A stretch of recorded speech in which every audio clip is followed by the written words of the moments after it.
Kapag na-download mo na yung DiskarTech app, kailangan nating mag-register, of course. So, sisimulan natin by creating a username. And then next, dito mo naman i-enter yung Negosyantech code para makareceive ka ng sign-off bonus na 10 pesos. Yung Negosyantech code na gagamitin mo is AAQU3256.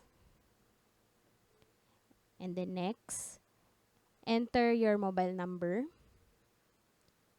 And then next, tas dito mo naman i-enter yung one-time password na isi-send sa iyong mobile number.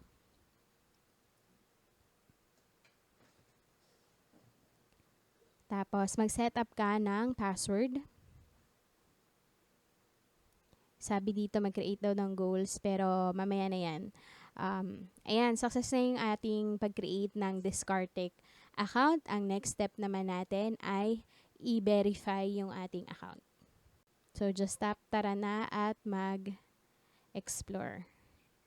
And then, scroll down, i-verify ang account. Okay. Ayan. So, simulan na natin. For eligibility, sabi dito kailangan ikaw ay Filipino at non-US resident, 18 years old and above. Tapos kailangan mo maghanda ng alinman sa mga ID na to: passport, driver's license, UMID, SSS card, postal ID, voter's ID, PRC ID, and TIN ID. So next, eligibility, ikaw ba ay Filipino? Oo. Ikaw ba ay US citizen o US resident? Hindi. Next. So fill out your personal details, your first name, middle name optional lang po, last name, and then gender, date of birth, place of birth, email address, and then tap susunod. Ito naman yung address mo, yung present address.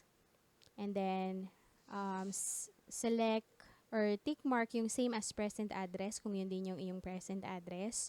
Alin naman yung source of fund mo, mamili ka lang dyan. And then ito naman mga puro optional lang naman yan. So next na tayo. Next. So dito naman mamimili ka lang naman dyan kung alin yung gusto mo. And then next. Sa ID and document, mamili ka kung aling ID dito yung gagamitin mo para i-verify yung iyong account. So I'm gonna use my passport.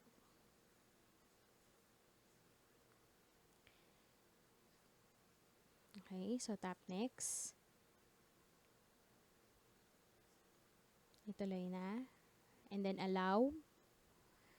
Tapos make sure na within the frame yung iyong ID.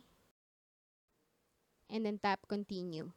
Tapos dito naman, capture your face. Sabi dito, just follow the two-step process and align your face within the frame.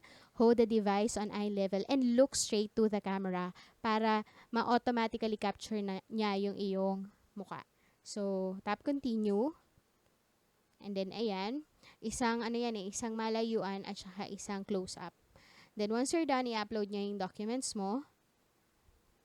And then, magiging ongoing na yung verification. So, in just a few minutes, ay nakareceive ako ng text message na verified na daw yung aking DiskarTech account. And chinek ko din yung aking app at nakita ko na pumasok na rin yung pinaka-sign-off bonus.